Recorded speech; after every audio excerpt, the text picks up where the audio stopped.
Assalamualaikum warahmatullahi wabarakatuh. Kelompok kami terdiri dari Mardiana Wardani, Emma Sospa Devitasari, Adlina Silmi Al-Ulya dari Pendidikan Guru Madrasah Ibtidaiyah UIN Malang. Nah, di sini kita akan menjelaskan tentang manajemen perubahan dan MBPS. MBPS itu manajemen berbasis sekolah. Topik pembahasan dari materi MBPS ini ada 6. Yang pertama, konsep dasar MBPS, karakteristik MBPS, kewenangan dan tanggung jawab sekolah, prakondisi MBPS, pelaksanaan MBPS, dan yang terakhir adalah peran serta masyarakat dalam MBPS. Yang pertama kita akan membahas konsep dasar MBPS. Nah, pengertian MBPS atau School Based Management ini merupakan penyerasian sumber daya yang dilakukan secara mandiri oleh sekolah dengan melibatkan semua kelompok kepentingan yang terkait dengan sekolah yang dilakukan secara langsung dalam pengambilan proses keputusan untuk memenuhi kebutuhan mutu sekolah. Adapun konsep dasar manajemen berbasis sekolah yaitu manajemen berbasis sekolah merupakan manajemen yang bernuansa otonomi, kemandirian, dan demokratis. Nah, otonomi itu merupakan kewenangan sekolah dalam mengatur dan mengurus kepentingan sekolah dalam mencapai tujuan sekolah untuk menciptakan mutu pendidikan yang baik. Yang kedua ada kemandirian. Kemandirian ini merupakan langkah dalam pengambilan keputusan, dalam mengelola sumber daya yang ada, pengambilan kebijakan, memilih strategi, dan metode dalam memecahkan persoalan tidak tergantung pada birokrasi yang sentralistik sehingga mampu menyesuaikan dengan kondisi lingkungan dan dapat memanfaatkan peluang-peluang yang ada. Dan yang terakhir, demokratif. Demokratif itu keseluruhan elemen-elemen sekolah yang dilibatkan dalam menetapkan, menyusun, melaksanakan, dan mengevaluasi pelaksanaan untuk mencapai tujuan sekolah demi tercapainya mutu pendidikan yang akan memungkinkan tercapainya pengambilan kebijakan yang mendapat dukungan dari seluruh elemen-elemen sekolah. MBPS atau manajemen berbasis sekolah juga memiliki tujuan. Tujuannya untuk memandirikan atau memberdayakan sekolah melalui pemberian kewenangan, keluasan, dan sumber daya untuk meningkatkan mutu sekolah. Dengan kemandiriannya, maka sekolah sebagai lembaga pendidikan lebih mengetahui kekuatan, kelemahan, peluang, dan ancaman bagi dirinya dibandingkan dengan lembaga-lembaga lainnya. Yang kedua, sekolah lebih mengetahui sumber daya yang dimiliki dan input pendidikan yang akan dikembangkan serta didayagunakan dalam proses pendidikan sesuai dengan tingkat perkembangan dan kebutuhan peserta didik. Yang ketiga, sekolah dapat bertanggung jawab tentang mutu pendidikan masing-masing kepada pemerintah, orang tua, peserta didik, dan masyarakat. Yang keempat, sekolah dapat melakukan persaingan sehat dengan sekolah-sekolah lain untuk meningkatkan mutu pendidikan. Yang kelima, meningkatkan kepedulian warga sekolah dan masyarakat dalam penyelenggaraan pendidikan melalui pengambilan keputusan bersama. Dan yang terakhir, meningkatkan tanggung jawab sekolah kepada masyarakat. Menurut Saiful Sagala 2011, secara umum karakter manajemen berbasis sekolah ini adalah yang pertama, kemandirian. Kemandirian yang menggambarkan otonomi manajemen sekolah yang efektif dan layanan belajar yang bermutu, menggunakan evaluasi hasil pelajaran standar dan prestasi belajar. Yang kedua ada kemitraan, memanfaatkan potensi pemangku kepentingan sekolah atau pemberdayaan potensi sekolah dan masyarakat. Yang ketiga, partisipasi, kepemimpinan sekolah yang lugas, visioner, antisipasif, dan berjiwa entrepreneurship mengikutsertakan potensi sumber daya sekolah. Yang keempat ada keterbukaan, senantiasa melakukan perubahan ke arah yang lebih baik dan kompetitif. Yang kelima, akuntabilitas, melakukan analisis kebutuhan, perencanaan pengembangan, dan evaluasi kinerja sesuai visi misi untuk mencapai tujuan dan target sekolah, menyediakan kesejahteraan personal sekolah yang cukup dan pantas. Yang keenam, sekolah tersebut menunjukkan adanya kegiatan pembelajaran. Yang ketujuh, sekolah merupakan agen perubahan. Kedelapan, adanya komunikasi yang efektif antara warga sekolah. Kesembilan, kepemimpinan yang efektif atau memiliki kepribadian, manajerial, dan kewirausahaan. Yang kesepuluh, adanya kolaboratif teamwork dan memiliki tujuan bersama. Nomor 11, dan yang terakhir ini, adanya learning to discovery dan adanya stakeholder. Selanjutnya adalah kewenangan dan tanggung jawab sekolah. Pembagian kewenangan dalam pengelolaan sekolah telah tertuang dalam Peraturan Pemerintah Nomor 17 Tahun 2010 tentang pengelolaan dan penyelenggaraan pendidikan sebagaimana telah diubah dengan Peraturan Pemerintah Nomor 66 Tahun 2010. Adapun aspek-aspek yang dapat digarap oleh sekolah dalam kerangka MBS ini meliputi yang pertama adalah perencanaan dan evaluasi.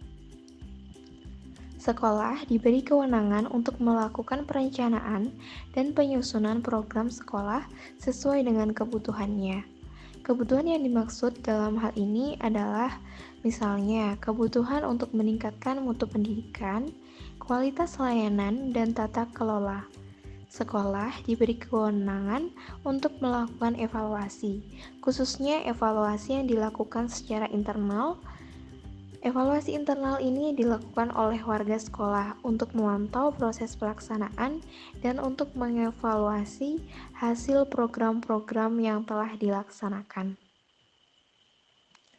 Yang kedua adalah pengelolaan kurikulum. Kurikulum yang telah diterapkan di sekolah merupakan kurikulum yang sesuai dengan kebijakan pemerintah terkait. Mengingat kondisi sekolah yang sangat beragam, maka dalam implementasinya sekolah dapat mengembangkan, memperdalam, memperkaya, dan memodifikasi implementasi kurikulum dengan mengacu pada kebijakan kurikulum yang telah ditetapkan oleh pemerintah. Yang ketiga adalah pengelolaan proses. Proses pembelajaran merupakan kegiatan utama di sekolah. Sekolah diberi kebebasan memilih strategi, metode, dan teknik-teknik pembelajaran dan pengajaran yang paling efektif sesuai dengan karakteristik mata pelajaran, karakteristik siswa, karakteristik guru, dan kondisi nyata sumber daya yang tersedia di sekolah. Yang keempat adalah pengelolaan ketenagaan. Pada prinsipnya, pengelolaan ketenagaan mulai dari analisis kebutuhan, perencanaan, pengembangan, reward dan punishment, hubungan kerja, sampai evaluasi kinerja pendidik dan tenaga kependidikan dilakukan oleh sekolah. Namun, untuk sekolah pemerintah, beberapa kegiatan terkait dengan ketenagaan seperti rekrutmen dan pengupahan dilakukan oleh pemerintah dan pemerintah daerah sesuai kewenangannya. Yang kelima adalah pengelolaan fasilitas. Pengelolaan fasilitas sudah seharusnya dilakukan oleh sekolah, mulai dari pengadaan, pemeliharaan, dan perbaikan hingga sampai dengan pengembangan. Yang keenam adalah pengelolaan keuangan. Pengelolaan keuangan, terutama pengalokasian atau penggunaan dana, dilakukan oleh sekolah dengan mengacu pada aturan yang berlaku. Sekolah juga diberi kebebasan untuk melakukan kegiatan-kegiatan yang mendatangkan penghasilan atau kegiatan kreatif yang tidak tergantung pada dana sekolah, sehingga sumber keuangan sekolah tidak semata-mata tergantung pada pemerintah. Yang ketujuh adalah pelayanan siswa. Pelayanan siswa mulai dari penerimaan siswa baru, pengembangan atau pembinaan atau pembimbingan, penempatan untuk melanjutkan sekolah atau memasuki dunia kerja. Ini merupakan tanggung jawab dan juga kewenangan dari sekolah. Yang kedelapan adalah hubungan sekolah dan masyarakat. Esensi hubungan sekolah masyarakat adalah untuk meningkatkan ketertiban, kepedulian kepemilikan, dan dukungan dari masyarakat, terutama dukungan moral dan finansial. Yang kesembilan adalah pengelolaan iklim sekolah. Iklim sekolah, baik secara fisik maupun non-fisik, yang kondusif merupakan prasyarat bagi terselenggaranya proses pembelajaran yang efektif. Lingkungan sekolah yang aman dan tertib, optimis dan harapan, atau ekspektasi yang tinggi dari warga sekolah, kesehatan sekolah, dan kegiatan-kegiatan yang berpusat pada siswa adalah contoh-contoh iklim sekolah yang dapat menumbuhkan semangat belajar siswa. Iklim sekolah sudah merupakan kewenangan sekolah, sehingga yang diperlukan adalah upaya-upaya yang lebih intensif dan ekstensif.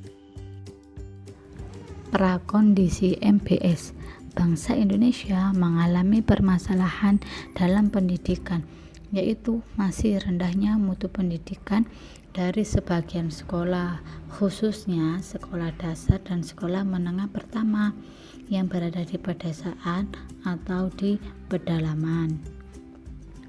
Banyak usaha yang sudah dilakukan dan sedang dilakukan untuk meningkatkan mutu pendidikan nasional yang ada di Indonesia.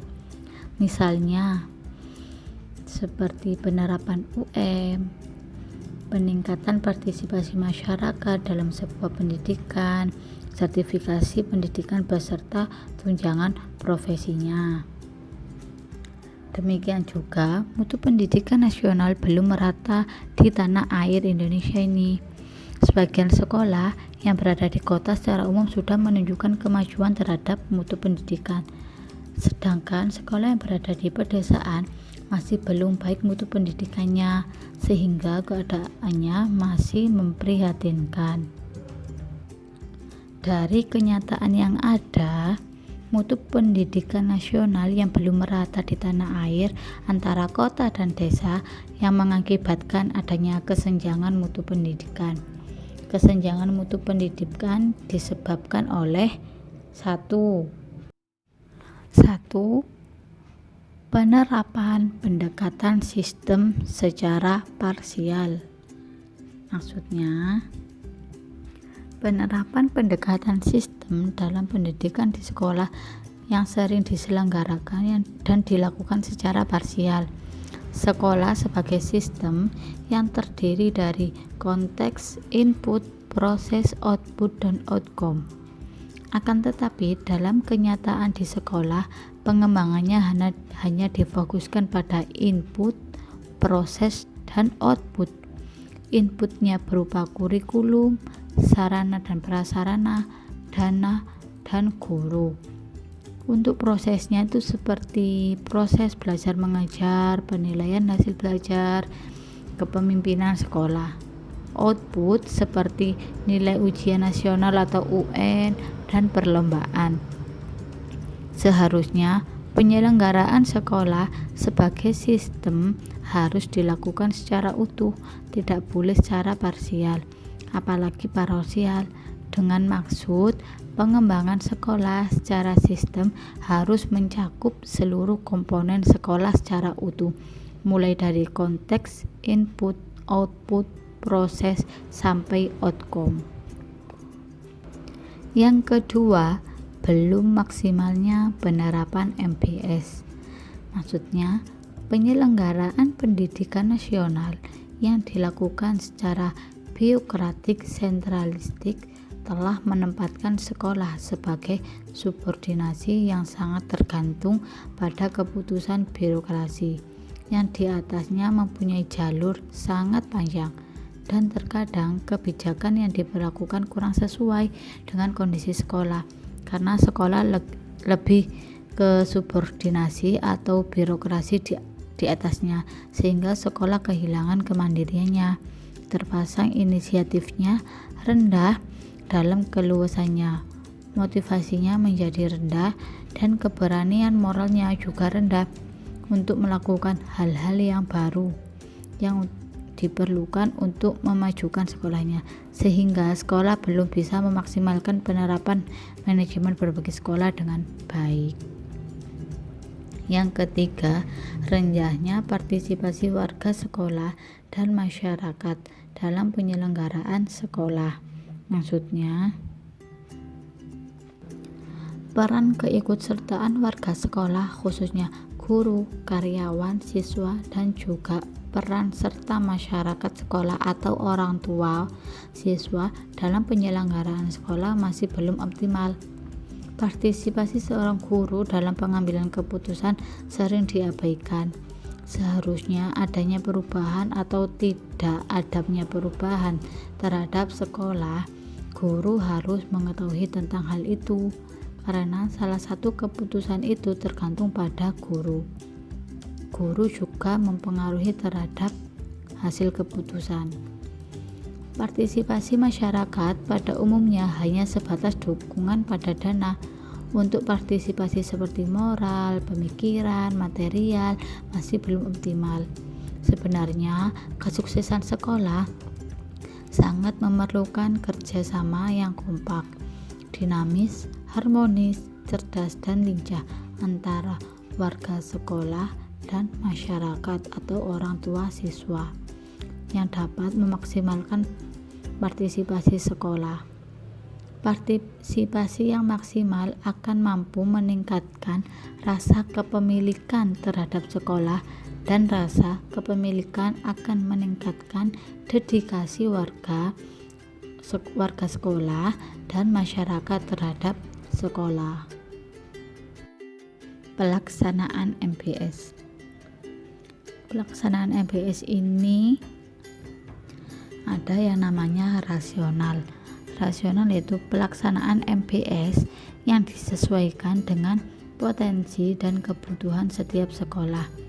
Ada 4 hal pokok yang memerlukan perubahan dalam melaksanakan MBS, yaitu peraturan perundang-undangan yang menetapkan sekolah bersifat otonom. Yang kedua, kebiasaan berperilaku unsur-unsur sekolah perlu disesuaikan dengan tuntutan MBS. 3. Peran sekolah menjadi sekolah yang mandiri dan bermotivasi diri tinggi. Yang keempat, struktur organisasi pendidikan perlu ditata kembali sesuai dengan tuntutan kebutuhan. Pelaksanaan MBS yang kedua yaitu tahapan pelaksanaan MBS. Tahapan yang pertama yaitu membuat komitmen secara rinci jika terjadi perubahan sistem, budaya, dan sumber daya yang cukup mendasar. Yang kedua, mengklarifikasikan visi, misi, tujuan, sasaran, rencana, dan program-program penyelenggaraan MBS.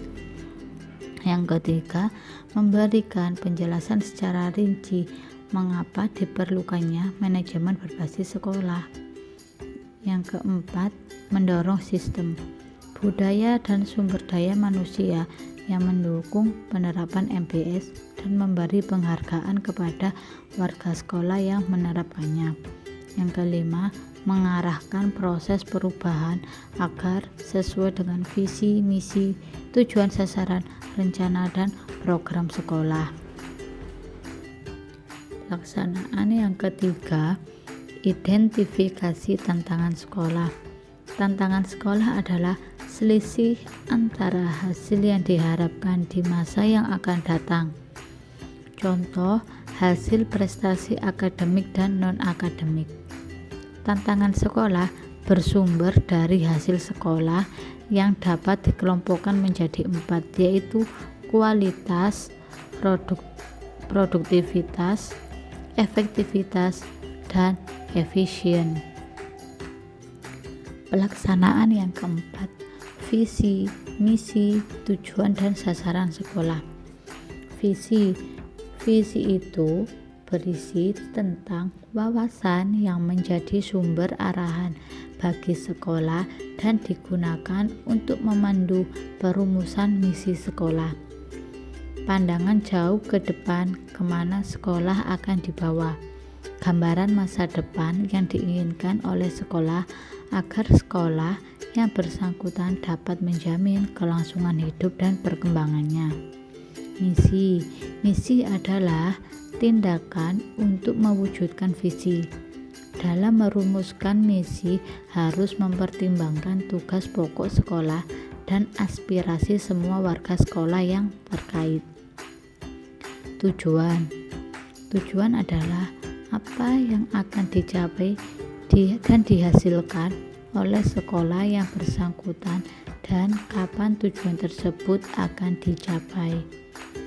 Sasaran adalah penjabaran dari tujuan, yaitu sesuatu yang akan dicapai oleh sekolah dalam jangka waktu lebih singkat dibanding tujuan sekolah.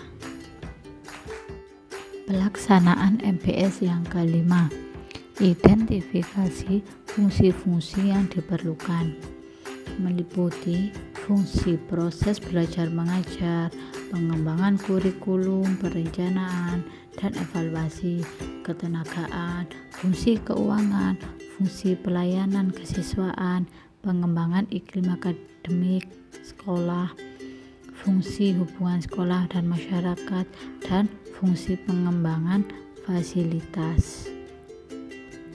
Fungsi-fungsi ini digunakan untuk mencapai sasaran yang masih perlu tingkat kesiapannya.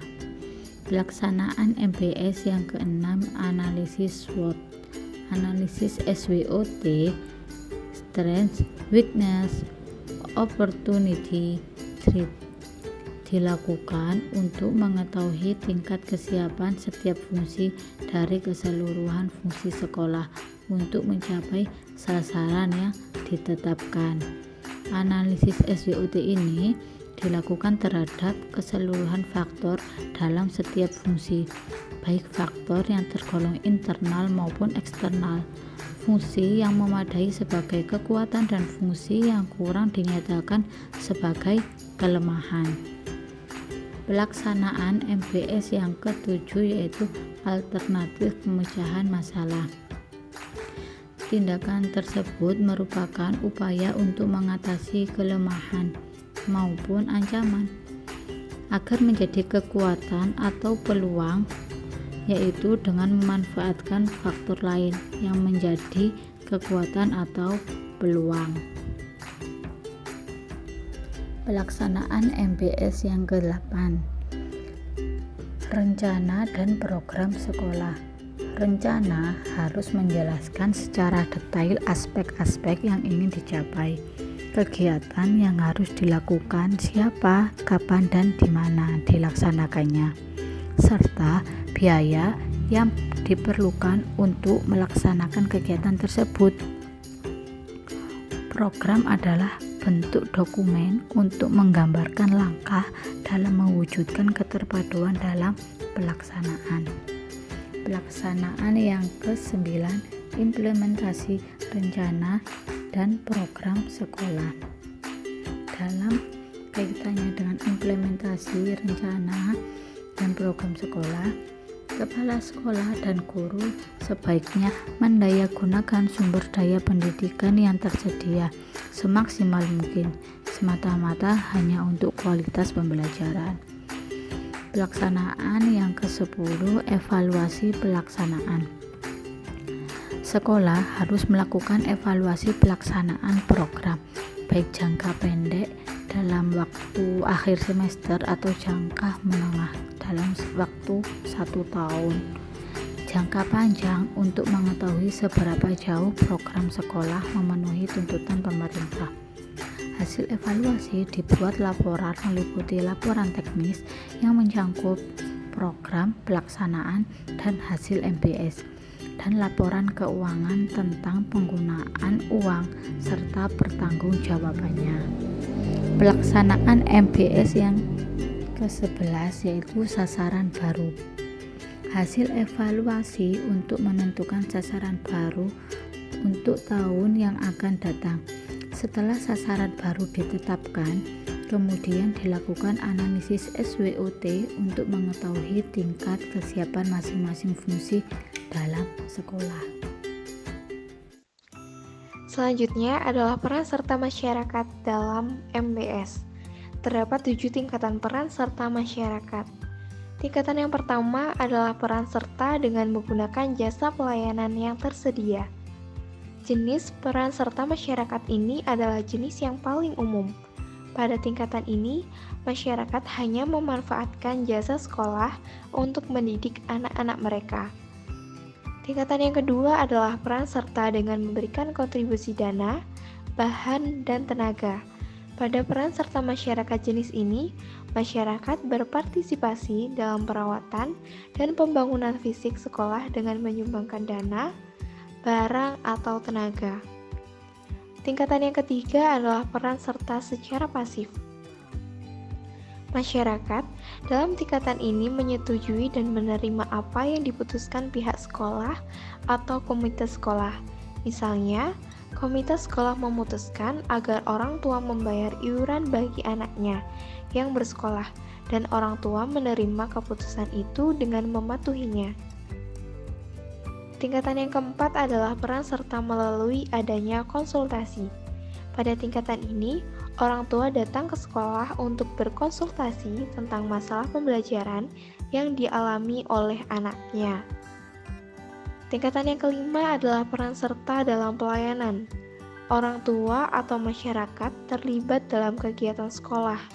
Misalnya, orang tua ikut membantu sekolah ketika ada study tour, pramuka, ataupun kegiatan keagamaan. Tingkatan yang keenam adalah peran serta sebagai pelaksana kegiatan. Misalnya, sekolah meminta orang tua atau masyarakat memberikan penyuluhan pentingnya pendidikan, masalah gender, gizi, dan sebagainya.